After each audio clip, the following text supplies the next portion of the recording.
여러분 안녕하세요. 저는 궁합도 안 본다는 4살 연하의 아내와 1년 연애 후 결혼한 지 4년이 된 평범한 대한민국 40대 남자입니다. 이 채널을 구독하시는 분들을 한 분 한 분 제가 다 알지는 못하지만 저 같은 남자분들도 꽤 많다고 알고 있어요. 그렇긴 해도 이렇게 남자분이 사연을 보내시는 경우는 확실히 적은 것 같더라고요. 사실 저도 이렇게 제 이야기를 쓰기로 결심하기까지 쉽지는 않았거든요. 용기 내서 제 이야기를 했는데 오히려 상처가 되는 말들을 듣게 되지는 않을까 두렵기도 했고 생전 이렇게 긴 이야기를 써본 적이 없으니 막막하기도 했죠. 그러다 드디어 이렇게 제 이야기를 시작해 보려고 합니다. 아내와 저는 사내 커플이었어요. 아내는 신입사원으로 입사해서 쭉 같은 회사에 다니고 있었고 저는 경력직으로 이직한 케이스였죠. 제가 제 사업을 하고 싶은 생각이 있기도 했고 가능하다면 회사를 옮겨서라도 다양한 경험을 해보고 싶어 했어요. 그래서 항상 이직을 긍정적으로 생각했거든요. 그렇게 이직한 회사의 같은 부서에서 일하게 되면서 친해졌는데 취향이 통하는 부분이 많았어요. 저는 말이 잘 통하고 취향이 잘 맞아서 평생 친구처럼 지낼 수 있는 사람을 배우자로서의 이상형이자 가장 중요한 조건이라고 생각했는데 아내는 그런 저의 바람에 가장 잘 맞는 사람이었습니다. 한 가지 문제가 된 것은 아내가 딩크를 원한다는 거였어요. 문제가 됐다기보다는 마음에 조금 걸리는 거였다고 해야 할 것 같아요. 사실 저도 아이를 꼭 낳아야 한다고 생각하는 건 아니었으니까요. 그런데 아내는 아주 확실한 딩크족이었습니다. 아이를 낳지 않을 거라면 굳이 결혼할 필요도 없다고 생각하는 비혼주의자는 아니었고, 마음 맞는 사람과 결혼해서 딩크족으로 살고 싶은 사람이었어요. 그때 당시엔 저도 아이 없이 사는 삶도 괜찮다고 생각을 했지만, 솔직히 조금 고민이 되긴 했어요. 다행스러운 건 일찌감치 결혼해서 아이 낳고 잘 살고 있는 형이 있었기 때문에 부모님으로부터 받는 부담이나 그런 부분에서 조금 자유로웠다는 겁니다. 그리고 다들 내 자식 낳으면 달라진다고들 하지만 아이를 그다지 좋아하지 않는데 남들 다 낳는다고 낳아서 마음을 다해 키울 자신이 없기도 했어요. 아이 낳아 키우는데 들어가는 돈도 한두 푼이 아닌데 그 돈으로 제 인생에 더 투자하며 즐기고 살겠다는 생각이 더 컸거든요. 그리고 아내와 함께라면 제가 바라던 그런 인생을 살 수 있을 거라 생각했기 때문에 결혼을 결심할 수 있었던 것 같아요. 결혼 후 1년 정도는 아내와 같은 회사를 계속 다니다가 이후에 제가 회사를 옮겼어요. 아무래도 부부가 같은 회사에서 근무하는 것이 불편하긴 하더라고요. 저희도 그렇지만 주변 사람들까지 불편하게 하는 부분이 있기도 해서 아무래도 한 명이 회사를 옮기는 게 좋겠다고 생각했죠. 앞서 말씀드렸듯이 저는 이직에 대해 늘 긍정적으로 열려 있는 사람이라 제가 이직을 하기로 했어요. 마침 그때 아내의 오빠, 그러니까 제게는 형님이 되는 분 회사에 제가 관심 있는 자리가 생겨서 형님네 회사에 들어갔답니다. 아내는 그런 저를 보고 대단하다고 하더라고요. 정말 괜찮겠어? 아무리 그래도 입장 바꿔서 내가 시댁가족이 운영하는 회사에서 일한다고 생각하면 난 정말 못할 것 같거든. 아니다. 그렇게 생각할 것도 없어. 난 아무리 친동생이어도 우리 오빠가 사장인 회사에서는 일 못할 것 같아. 하긴 내 친구들도 그러긴 하더라. 저가 가족이 운영하는 회사에 들어가서 일할 생각을 하다니 미친 거 아니냐고 하는 놈도 있어. 전혀 부담스럽지 않다고 하면 거짓말이겠지만 난 정말 괜찮거든. 내가 또 형님을 많이 좋아하잖아. 형님도 나를 좋게 봐주시는 거 아닌가? 무튼 형님이랑 사이가 좋아서 그런지 난 정말 괜찮아. 난 오빠랑 사이가 더 나빠질까 봐 못 다니겠더라. 하여간 큰 결심한 거야. 나라면 아주버님이 사장님 회사에서 일할 생각 같은 건 절대 못했을 거야. 여보, 파이팅이야. 응원할게.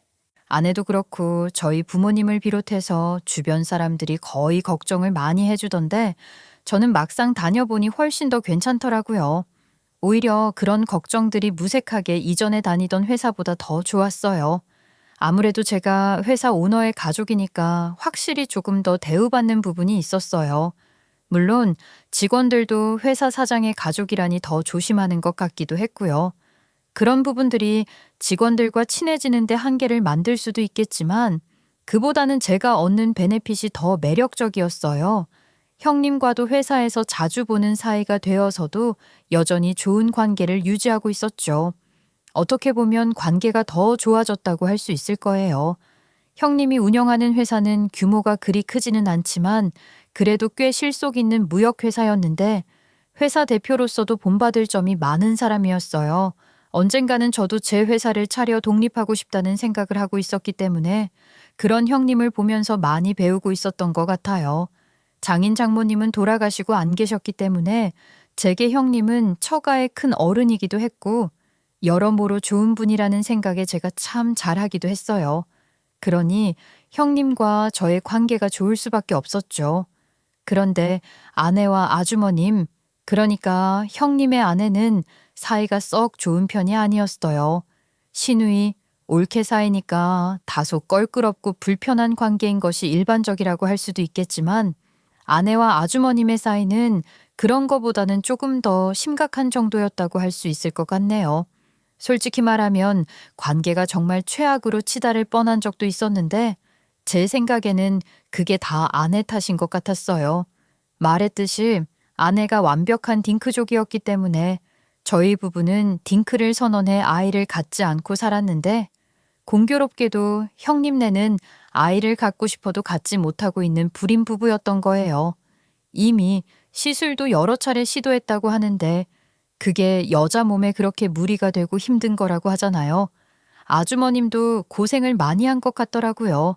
몸 힘든 것뿐만 아니고 마음고생도 엄청 했을 거 아니겠어요? 모르긴 몰라도 불임 부부들이 얼마나 힘들어할지 어느 정도는 짐작할 수 있었어요. 형님네랑 가끔 식사하는 자리가 같은 게 있으면 이런저런 얘기를 하다가 자연스레 아이 얘기도 나오고 하는데 그럴 때마다 형님이랑 아주머님이 힘들어하는 걸 알 수 있었기도 했고 말이에요. 그런데 아내는 그런 아주머님에게 눈치 없는 소리를 자꾸 하는 거예요. 아유, 언니는 왜 그렇게 사서 고생을 하려고 해요? 몸에다가 인위적으로 호르몬 조사 같은 걸 놓고 그런 건 진짜 독해할 수 있는 거 아니야? 난 생각만 해도 너무 끔찍해서 온몸에 힘이 다 빠지는 것 같다니까. 몸도 다 상할 거잖아요. 그것도 여자 몸만 상하는 거 아니냐고요? 대체 그런 걸 왜 해요? 그렇게 힘들게 애 가져서 무슨 영화를 보겠다고 그러는 건지 정말 모르겠어. 그 고생해서 애 낳으면 여자는 또 그만큼 더 빨리 늙잖아. 몸선도 다 망가지고 생각하기도 싫어. 진짜 득되는 게 하나도 없는 것 같다니까. 아가씨도 참 새로운 생명을 갖는 건데 그 자체가 얼마나 신비로운 일이에요. 내 몸에서 그런 일이 일어나는 걸 경험하는 건 말할 수 없는 축복이라고 생각해요. 몸선 망가지고 그런 건 정말 아무렇지도 않아요. 그게 뭐라고 그래요.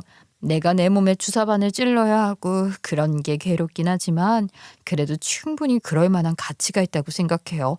이 세상에 왔으면 자식 하나는 낳아봐야 하는 거 아니겠어요? 나랑 우리 남편 닮은 아이 낳아서 키우는 보람 느끼면서 살고 싶은 마음이 간절하니까요.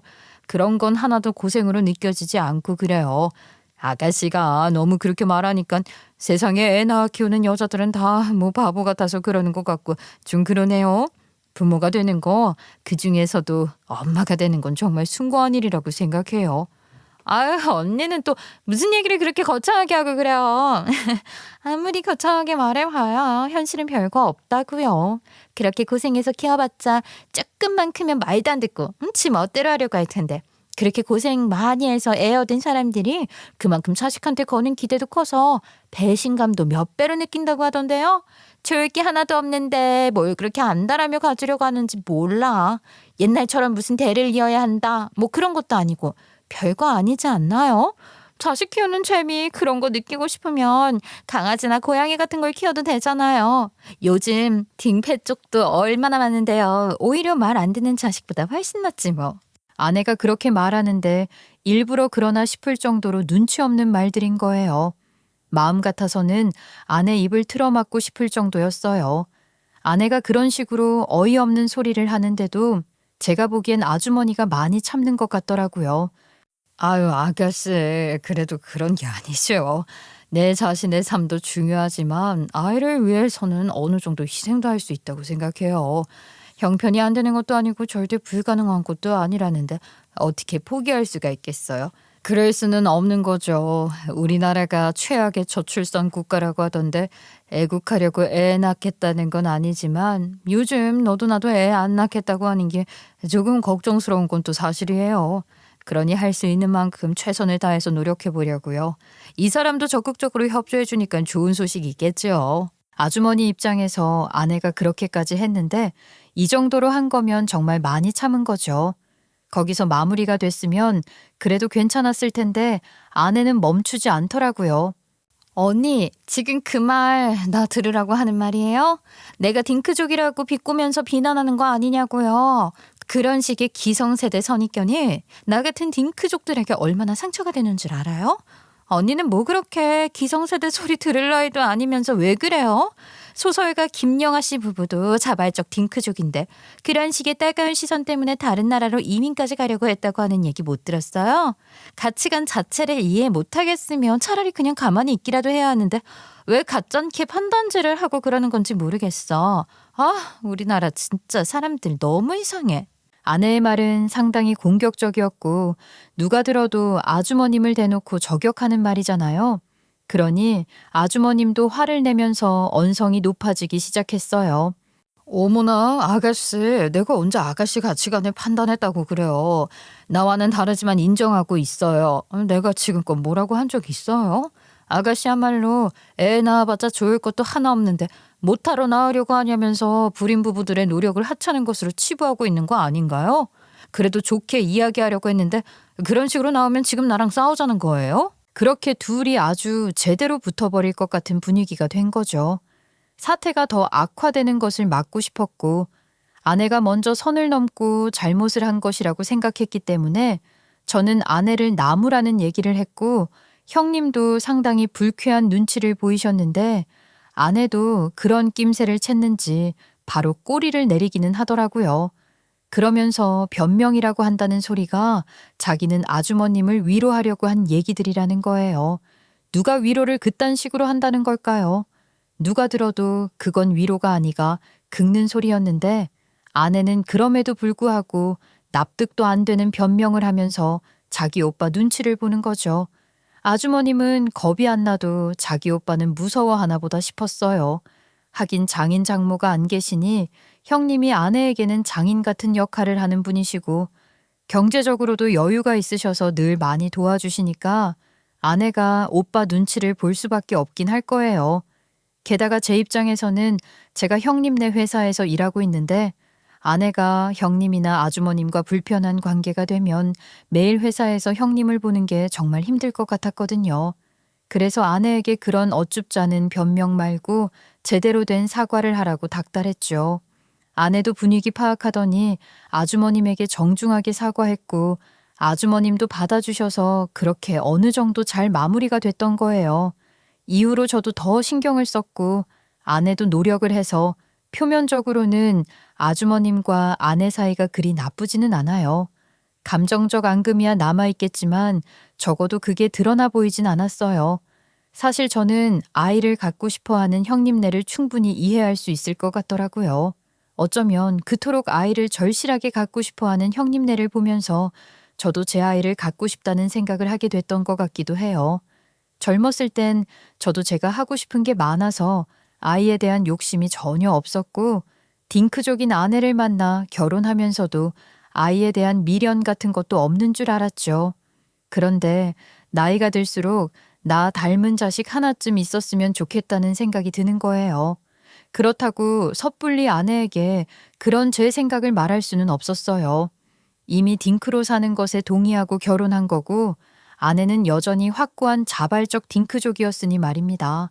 그래서 드라마나 영화, 하다못해 광고 같은데 귀여운 애가 나오면 괜히 이쁘다는 소리를 계속하면서 우리 둘 닮은 애가 태어난다면 쟤보다 더 이쁠 텐데 뭐 그런 식으로 떠보기는 했어요. 그런데 아내 눈치가 보통 빠른 게 아니거든요. 잠시만, 요즘 부쩍 TV에 나오는 애만 보면 예쁘다 어쩌고 그런 얘기 하는 거야? 혹시 뭐 생각이 변한 거야? 이제 와서 애가 갖고 싶어진 거 아니냐고. 아내가 그렇게 돌직구로 물어보니 저도 에라 모르겠다 싶은 마음에 용기가 나더라고요. 사실 좀 그런 것 같아. 나 닮은 애가 하나쯤은 있어도 좋지 않을까 그런 생각이 요들어서 자꾸 들고 그러네. 당신은 어때?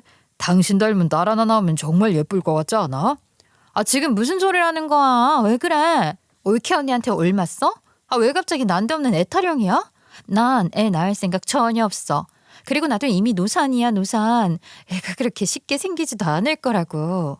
요즘 노산이 얼마나 많은데 그래. 당신 정도 나이는 그렇게 심각한 위험군에 속하는 노산도 아닐걸. 병원에라도 한번 가볼래? 아, 내가 병원을 왜 가? 애 낳을 생각이 없다니까. 자꾸 이런 식으로 나한테 애 낳는 문제로 스트레스 주고 강요하고 그러면 차라리 이혼해. 아, 그게 낫겠어. 난 원래부터 딩크족이었고 지금도 변함없이 그래. 이미 다 알고 있는 상황에서 동의하에 결혼을 한 건데 이런 식으로 나오면 곤란한 거 아니야? 아내 말이 틀린 말이 아니기에 할 말이 없었던 저는 그저 알겠다고 할 수밖에 없었지만 적잖이 상처를 받았어요. 그리고 아내가 그렇게 강경하게 나올수록 아이에 대한 아쉬움과 갈망이 커져가고 있었던 것 같아요. 그러던 중 형님으로부터 해외 협력사와의 공동 프로젝트를 제안받게 됐어요. 중요한 프로젝트이기 때문에 믿고 맡길 수 있는 저한테 부탁하고 싶다고 하셨고, 저도 욕심이 나는 프로젝트였죠. 단, 협력사 주체로 이루어지는 프로젝트였기 때문에 1년 정도는 해외 근무를 해야 하는 상황이었어요. 형님 말씀으로는 최대 1년이고, 프로젝트가 빨리 마무리될 경우에는 더 일찍 한국에 들어올 수도 있을 거라고 하시더라고요. 그리고 프로젝트의 성과가 좋으면 그 실적을 인정해서 이사 자리를 주겠다는 제안도 함께 하시는 거예요. 당연히 욕심이 났고 의욕적으로 해보고 싶었어요. 그러나 저 혼자서 결정할 수 있는 문제가 아니었기 때문에 아내와 상의를 했죠. 최근 아이 문제로 아내와 조금 서먹했던 감도 없지 않아 있었기 때문에 내심 아내가 휴직을 하고 나와 함께 가준다면 주재원 생활을 하면서 새로운 기분으로 아내와의 관계를 회복하는 기회가 될 수 있지 않을까 그런 생각도 했었던 것 같아요. 그러나 아내 생각은 다르더군요. 휴가도 아니고 1년씩이나 휴직을 어떻게 해. 지금이 내 커리어에 엄청 중요한 시기란 말이야. 아쉽지만 당신 혼자 다녀와. 가서 열심히 해. 잘 되면 오빠가 임원시켜준다고 했다며. 나중에 더 좋은 기회가 있겠지. 아내가 그렇게 말하니 또 위로가 되는 것 같았고 당분간 아내를 보지 못한다는 생각을 하니 더 애틋하기도 했어요. 그래서 프로젝트 잘 마치고 올 테니 더 행복하게 잘 살자는 얘기도 하면서 오랜만에 아내와 좋은 시간을 보냈습니다. 출국이 2주 후로 잡혀 있었기 때문에 급하게 준비할 것들이 많아서 시간이 어떻게 흘렀는지 모르겠어요. 그렇게 한국을 떠나 장거리 부부 생활을 시작한 거죠. 그렇게 애틋한 마음으로 떠나온 것이기 때문에 아내와 시간이 맞는 저녁이면 영상통화도 하면서 안부를 나눴죠. 제가 없어도 혼자서 씩씩하게 잘 지내는 것 같아서 보기 좋았고 고마운 마음이었어요. 혼자서도 잘 챙겨 먹고 다니는 건지 아내는 살이 좀 찐 것 같기도 하더라고요. 영상통화를 하면 거의 얼굴 위주로 보게 되니까 어깨 정도까지도 잘 안 보일 때가 많지만 얼굴만 봐도 알 수 있는 거잖아요. 확실히 통통하게 살이 오른 모습이었고 제 눈에는 그게 훨씬 더 예뻐 보이기도 했어요. 뚱뚱하지도 않으면서 늘 다이어트를 한다고 하면서 제대로 먹지도 않고 그러는 게 좋아 보이지 않았거든요. 그래서 조금 살이 오른 것 같은 아내의 모습이 훨씬 더 보기 좋았죠. 그러나 아내에게는 그런 얘기를 하지 않았어요. 괜히 또 살쪘다고 하는 걸로 듣고 다이어트 한다고 난리칠까봐 걱정돼서 그랬던 거예요. 이때까지만 해도 저는 그렇게 살이 오른 아내 모습을 보기 좋다고만 생각했다니까요. 살이 오른 아내의 얼굴이 무엇을 의미하는지 제대로 알게 된 건 엄마의 전화 때문이었는데요. 생전 아들한테 전화 같은 걸 먼저 하시는 일이 없는 엄마가 국제 전화까지 걸어오셔서 하시는 말씀을 듣고 충격적인 아내의 비밀을 알게 된 거예요. 그것은 아내가 임신을 했다는 사실이었습니다. 나도 모르는 것을 엄마는 어떻게 알게 되셨냐고요? 그 얘기를 지금 할게요. 제 고향은 제주도예요. 부모님은 아직도 제주도에 살고 계시고 저는 대학교 진학을 하면서부터 쭉 서울에서 혼자 살고 있었죠. 비행기 타면 금방이긴 하지만 그래도 그게 말처럼 쉬운 건 아니잖아요.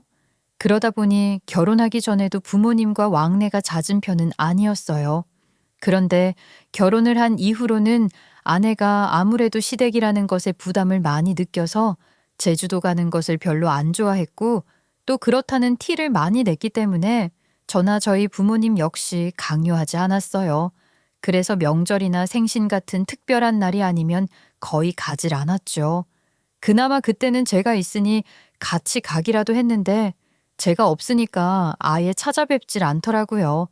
며느리 혼자 시댁에 가는 게 쉬운 건 아니니까 안 오는 것까진 이해해도 그래도 안부는 좀 묻고 해야 하는 거 아니냐고 엄마가 서운한 내색을 하신 적도 있어요. 그런데 며칠 전 엄마 생신마저 까먹은 모양이더라고요. 예, 그때는 진짜 좀 많이 서운했어. 전화 한 통 하지 않은 걸 보면 분명 잊어버린 거겠지? 잊어버린 거라도 서운하고 잊어버린 게 아닌데 전화 한 통도 안 한 거라면 그것도 너무 서운할 것 같더라. 멀리 외국 나가 있는 너도 시간 맞춰서 딱딱 전화를 했잖아. 근데 네 처는 전화 한 통 안 하는 거야. 엄마 말씀처럼 해외에 나와 있는 저도 그날은 엄마한테 전화를 드렸었는데 아내는 그러지 않은 거죠. 사실 아내한테 엄마 생신이니 뭐라도 챙겨드리면 좋겠다는 얘기를 할까도 했지만 괜히 그런 얘기를 하는 게 오히려 아내를 더 부담스럽게 하고 불편하게 하지는 않을까 싶기도 했고 아내 나름의 방식으로 알아서 챙길 거라고 생각했었거든요. 그런데 찾아뵙기는커녕 전화 한 통, 문자 한 통이 없었다고 하는 거예요. 그동안 아내 입장을 많이 이해해 주셨던 엄마셨는데 얼마나 서운하셨겠어요. 정말이야? 그 사람이 왜 그랬지? 우리 엄마 엄청 서운했겠네. 그래서 어떻게 했어? 전화해서 뭐라고 막 했어? 솔직히 전화해서 뭐라고 할 생각도 있었는데 아유 괜히 또 애 마음만 더 멀어지게 할까봐 그러지도 못했다고. 며느리한테 싫은 소리 하는 시엄마 되기 싫어서 꾹꾹 참고 별말 없이 넘어갔지. 나중에라도 생신을 그냥 지나친 걸 알게 되면 그 연락을 하겠거니 생각했다. 그런데 며칠 후에 서울에 볼 일이 있어서 올라갔단 말이야. 모처럼 서울에 갈 일도 있고 하니 너희들 이사한 집이나 한번 봤으면 좋겠다 싶더라고. 저희가 제주도에 자주 안 가기도 했지만 부모님이 서울에 오실 일이 있어도 밖에서 외식이나 했지 저희 집에 모신 적이 거의 없었어요. 얼마 전에 저희 부부가 이사를 했는데 새 아파트에도 당연히 와보신 적이 없었던 거죠.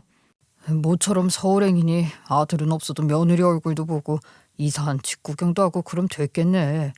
예, 근데 내 생일도 안 챙기는 애가 아내가 그렇게 보자고 하는 걸 좋아하겠니? 그래서 더 망설여지는 거야. 아무리 생각해도 걔가 좋아할 것 같지가 않더라고. 나도 그렇게 불편한 상태로 억지로 며느리 얼굴 보고 싶지도 않았어. 걔가 불편해하면 나도 불편한 거니까 그런 상황을 만드는 게 싫어서 나름대로 배려한 거야. 근데 너희들 이사했다는 아파트는 꼭 한번 보고 싶더라. 마침 내가 볼 일이 있는 곳에서 멀지도 않고 말이야. 그래서 걔한테는 연락 안 하고 나 혼자 그냥 가서 겉에서라도 한번 보고 오려고 했어. 아파트 단지 구경만 하고 제주도로 올 작정이었다고. 에이 엄마 그래도 거기까지 갔으면 그 사람한테 연락해서 얼굴이라도 보고 오지 그랬어요. 서울 올 일이 그렇게 자주 있는 것도 아니시면서. 아이고 말도 마라. 아파트 구경을 하고 있는데 걔가 나오는 게 보이는 거야. 진짜 우연이었어. 너무 놀라서 내가 숨기까지 했다니까. 아이고 우리 엄마 귀엽네. 며느리인데 뭘 또 숨기까지 해요.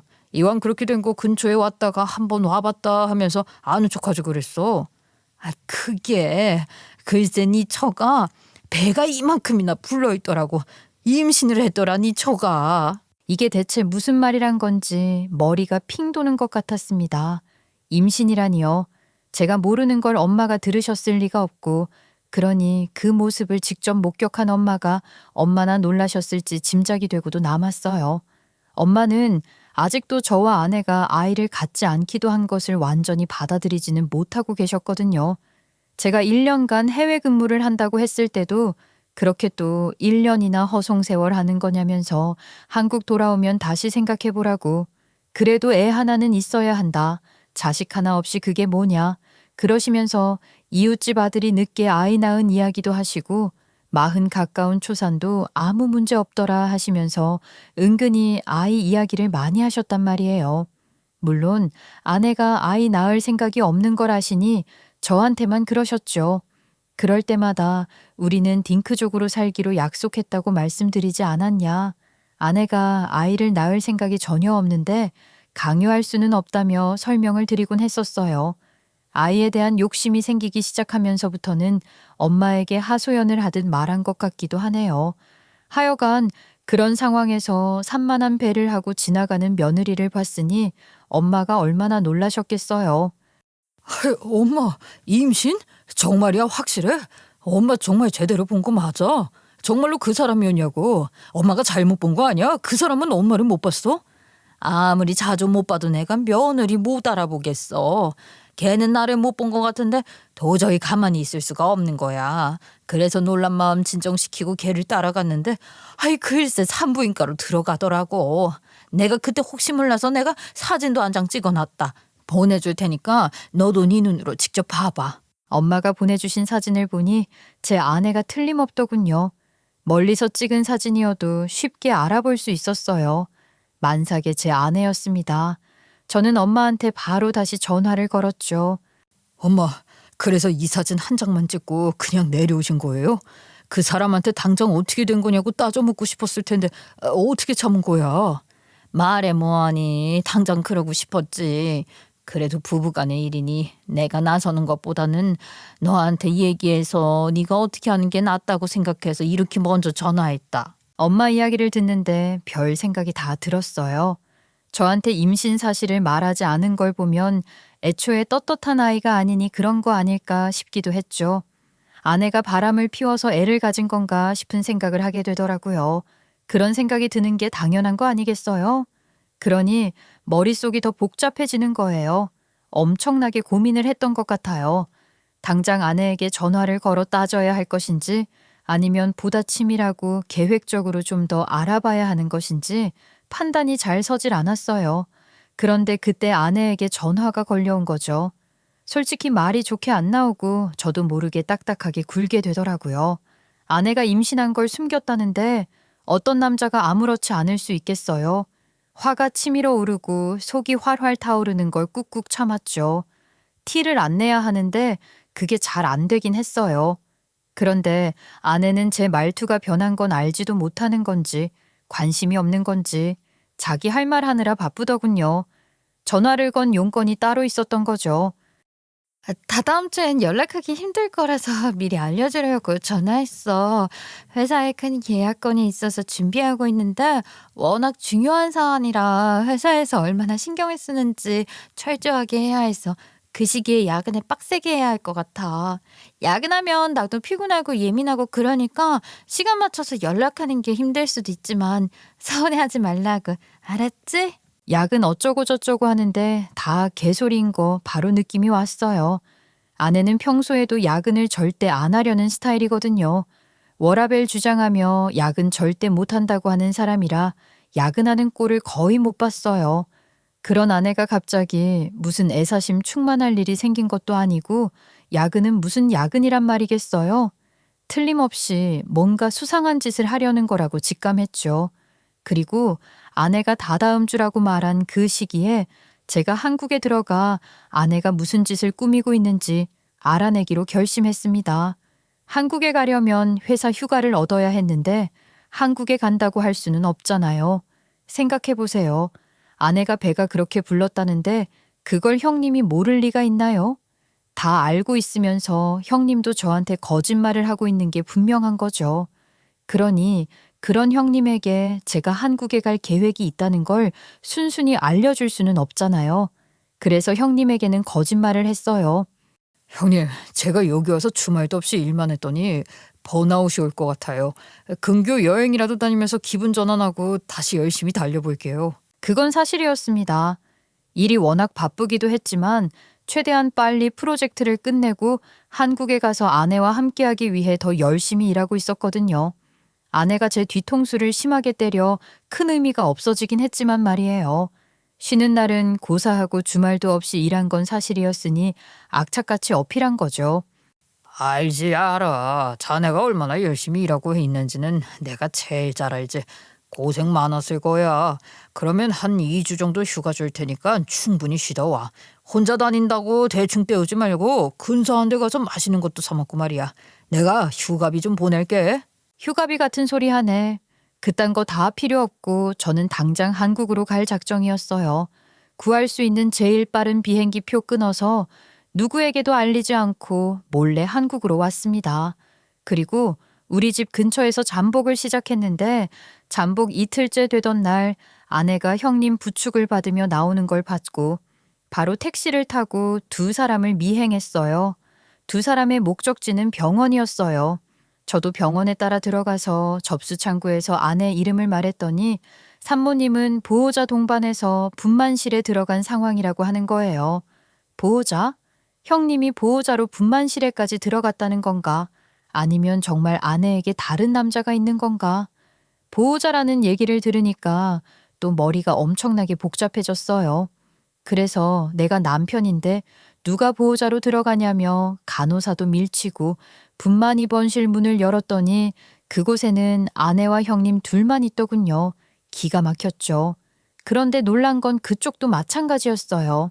아니 그 순간만큼은 아내와 형님이 더 놀랐을 거예요. 접수 창구에서 듣기로 아내는 유도분만 산모라고 했고 방금 병원에 도착해 아직 첫 내진도 받기 전으로 진통 같은 것도 전혀 없어 보였고 그런 상태에서 아내와 형님은 갑작스럽게 들이닥친 저를 보며 놀랄 수밖에 없었을 거예요. 말문이 막힌 것인지 할 말이 없는 것인지 아무 말도 못하고 있는 두 사람을 향해 제가 먼저 말했습니다. 이게 대체 다 뭐 하는 짓이지? 지금 이게 대체 무슨 상황이냐고? 어디 입에 있으면 말을 해봐. 설명을 해보란 말이야. 언제까지 숨길 생각이었어? 왜 숨긴 거야? 내가 맡긴 한 거야? 얼른 말하지 못해? 제가 흥분해서 소리를 지르니 형님은 저를 말리느라 정신이 없고 아내는 울음을 터뜨리더니 그간 있었던 일들을 말하기 시작했어요. 아, 진짜 당신이 해외 발령을 받기 얼마 전에 임신했다는 걸 알게 됐어. 임신 2개월이라고 하더라고. 하늘의 맹세코 당신 아이야. 그런 짓을 저지르진 않았다고. 당신 아이를 가진 건 맞지만 내가 얼마나 신념이 확고한 딩크족이었는지 당신도 알잖아. 신념이고 나발이고 뱃속에 생명이 시작되었다는데 모성애 같은 게 느껴지지도 않았니 너는? 어떻게 내 애가 생긴 걸 나한테 말도 안 할 수가 있어. 나한테 말 안 하고 혼자 애를 어떻게 하기라도 할 작정이었어? 도저히 아내를 이해할 수 없었어요. 다른 남자의 애를 가진 것도 아니고 제 애를 가진 거라면 적어도 저한테 사실대로 말하고 상의를 했어야 했던 거죠. 모르긴 몰라도 애를 어떻게 해버릴 생각으로 저한테 말을 안 했을 거예요. 모성애 같은 거라곤 전혀 없는 여자인 거죠. 어떻게 모성애가 없을 수가 있냐고 하실 수도 있겠지만 당장 뉴스 같은 데서도 애 낳아놓고 방치하는 사람들 얘기가 많이 나오잖아요. 아이를 사랑하는 엄마의 마음이라는 게 저절로 생기는 것도 아니고 누구에게나 공평하게 생기는 마음도 아닌 것 같아요. 그래, 그런 생각도 했었어. 생각을 해봐. 나는 정말 아이를 낳을 생각이 없었잖아. 그러니까 당연히 아이를 포기하는 수술을 먼저 생각했지. 근데 친구 중에 그런 수술을 받고 나서 생기는 부작용 때문에 심각하게 고생을 한 친구가 있어서 겁이 나는 거야. 뭘 잘했다고 자꾸 오는 거야. 나한테는 알리지도 않고 당신 멋대로 마음대로 아이를 어떻게 할 생각을 한 건 너야. 근데 네가 왜 우냐? 그마저도 네 몸 상할까 봐 겁나서 못했다는 게 그게 그렇게 억울하냐? 슬프니? 그게 아니야. 그래서 오는 게 아니라고. 나도 정말 힘들었어. 어떻게 해야 할지 너무 막막했다고. 당신은 부쩍 애 얘기를 하고 있었는데 당신한테 얘기하면 나에서 키우자고 할 게 뻔하잖아. 난 정말 그럴 자신이 없었어. 그래서 생각한 게 오빠네한테 아이를 주는 거였어. 여기서부터는 내가 말할게. 아무래도 그게 좋겠어. 얘한테 너무 뭐라고 하지 마. 내가 그러자고 한 거야. 아무리 시도해도 애가 안 생기니까 집사람이나 나나 거의 포기 상태로 입양을 생각하고 있었거든. 그렇다는 걸 내가 얘한테 얘기한 적이 있어.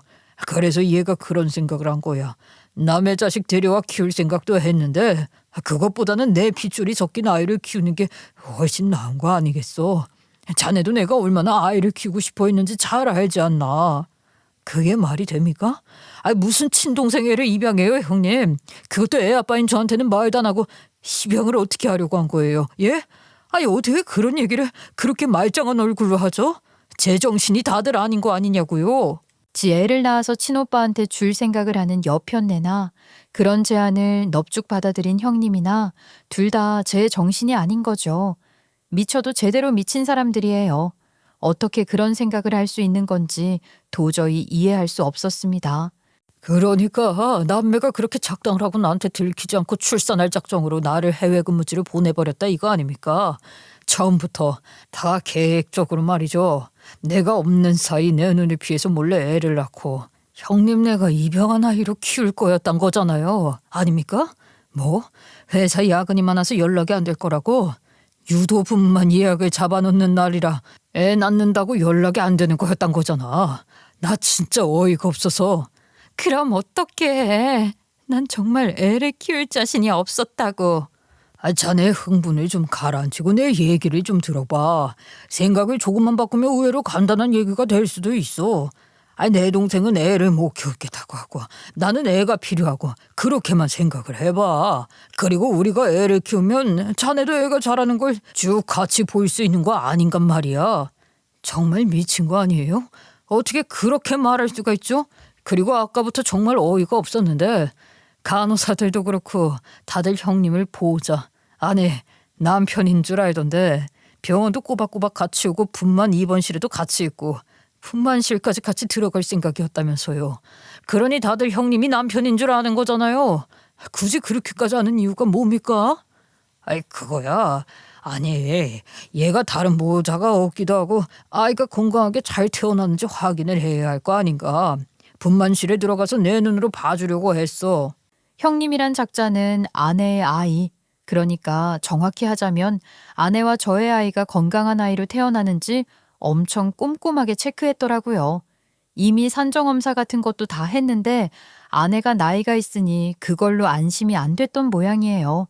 혹시라도 장애가 있거나 문제가 있는 아이를 낳게 된다면 그런 아이를 맡아서 키우고 싶진 않았던 거 아니겠어요. 그러니 분만실까지 들어가서 자기 눈으로 정상적인 아이라는 걸 확인하고 싶었던 거고요. 그까지 솔직하지 못하시네요. 핏줄 운운하면서 엽기적인 입양을 생각했던 사람이라면 어떤 아이가 태어나도 진심을 다해 키워야 하는 거 아닙니까?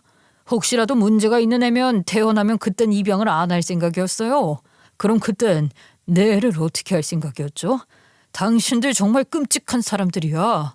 그 남매가 벌인 일이 처음부터 끝까지 말이 되는 게 하나도 없는 거니까 그것들이 무슨 생각으로 그런 짓을 벌였고 어떻게 할 작정이었는지 그런 것들은 생각하고 싶지도 않았습니다. 다 필요 없고 당연히 아내에게 이혼 소송 걸었죠. 저는 아이의 친권자로 양육권 또한 제가 갖기를 원했습니다.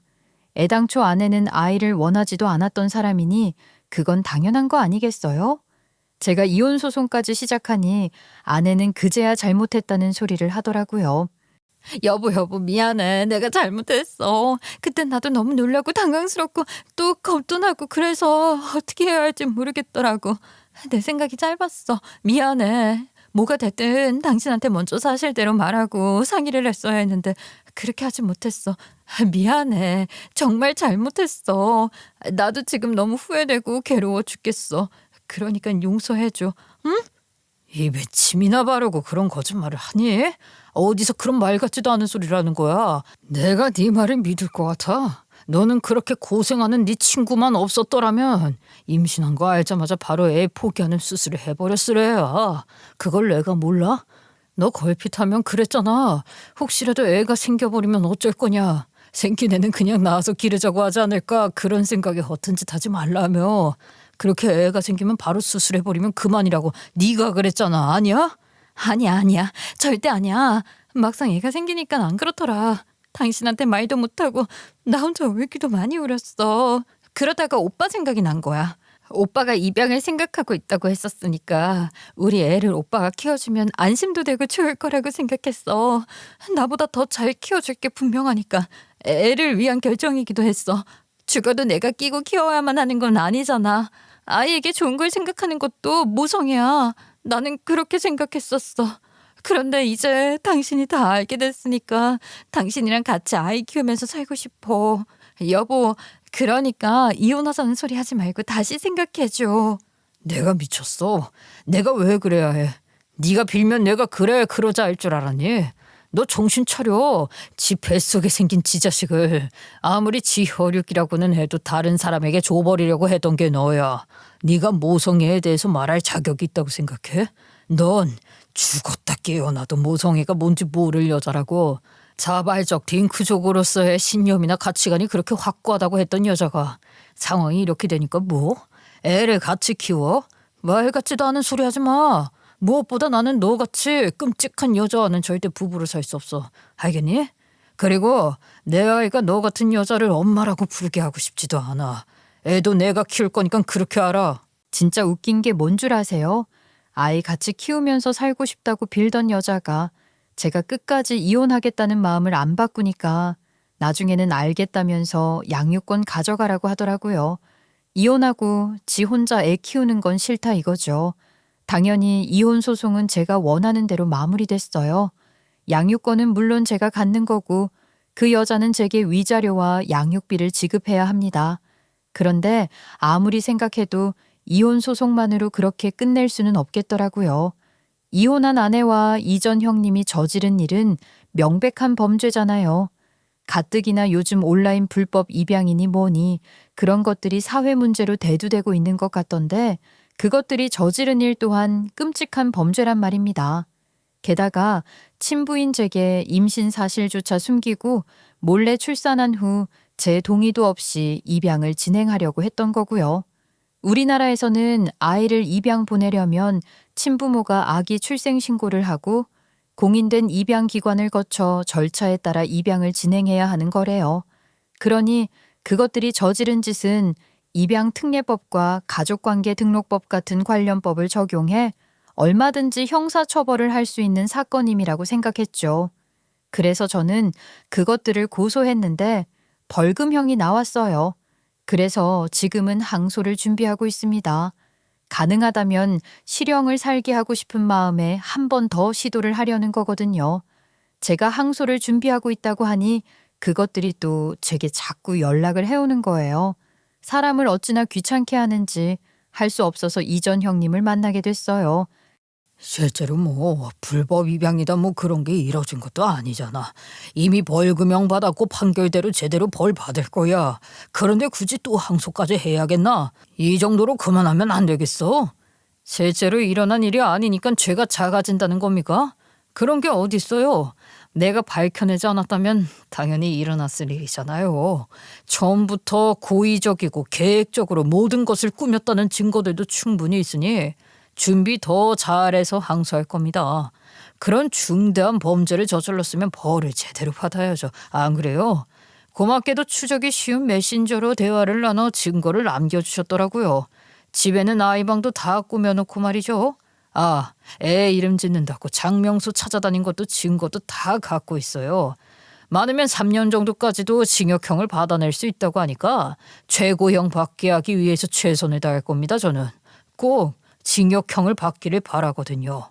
1심에서도 증거는 이미 충분히 제출을 했었잖아. 자네도 들었을 거 아니야. 불법 입양이나 그런 걸로 처벌하는 게 얼마나 까다로운지 알 거 아니냐고. 피차 괜히 서로 짐 빼지 말고 그만하면 좋겠어. 자네한테 위자료나 피해보상금 같은 걸 더 지불할 용의도 있어. 그렇게 벌 받을 테니 이제 그만하면 안 되겠나. 항소에서도 집행유예 이상의 결과를 얻어내지 못한다고 해도 저 상관없어요. 괜찮다고요. 물론 실제로 감옥살이를 하게 만드는 게 제 목표지만 그게 안 된다면 그런 식으로라도 당신들이 저지른 죄에 대한 대가를 계속 치르게 하고 싶은 겁니다. 그러니까 꼭 다시 법정에 세울 거라고요. 내 말 알아들었으면 그만 돌아가요. 그리고 다시는 연락하지 마십시오. 그땐 더 이상 최소한의 예의 같은 것도 없을 거예요. 불법 입양에 대한 처벌 과정이 다소 까다롭기도 하고 실제 입양이 이뤄진 상황도 아니어서 100% 확실하게 실형을 받을 거라고 장담은 못하겠지만 그래도 변호사 측에서는 확률이 높다고 하더라고요. 그러니 기대를 걸고 있는 거고 말했듯이 그것들을 다시 법정에 세우는 것만으로도 저는 의미가 있다고 생각해요. 그리고 제게는 또 다른 카드가 하나 더 있었는데 그건 형님이었던 인간의 불륜 외도 사실이에요. 내연녀는 회사 여직원이었고 제가 그 사실을 알게 된 건 해외로 떠나기 몇 달 전이었어요. 제게 외도를 들켰을 때 형님이었던 인간은 금방 정리하고 헤어질 거니까 제발 비밀로 해달라고 빌면서 자기 아내의 건강이 걱정스럽다며 저를 설득했었는데 이젠 제가 그런 사정을 봐줄 이유가 없잖아요. 그래서 모든 사실을 다 폭로했고 이전 아주머님은 아주 길길이 날뛰며 난리가 났어요. 당연히 이혼하겠다고 나섰고 재산 분할 문제로 소송이 한창이라고 들었어요. 그 과정에서 진흙탕 싸움을 벌이고 있는데 제 아이를 불법으로 입양하려고 하는 과정에서 일어났던 일들에 대해서도 공방을 벌이고 있다고 하더라고요. 어떤 식의 진술이든 제게는 고마운 진술이 될 거라고 생각해요. 그런 진술들도 모조리 그것들 항소 증거로 다 사용할 거니까 말이에요. 저는 아이와 함께 제주도로 내려와서 살고 있어요. 다니던 회사를 계속 다닐 수는 없는 거잖아요. 그렇다고 제가 모든 커리어나 희망, 목표 같은 걸 다 포기하고 고향에 내려온 건 아니고 제주에서도 얼마든지 제가 하려는 일을 할 수 있기 때문에 결정한 거였어요. 또 혼자 아이 키우려면 부모님 도움을 받아야 하기도 해서 내려왔는데 참 잘한 결정이었다고 생각한답니다. 이곳에서 제 아이 잘 키우면서 제 인상 2막도 희망차게 열어갈 거예요. 응원해 주실 거죠?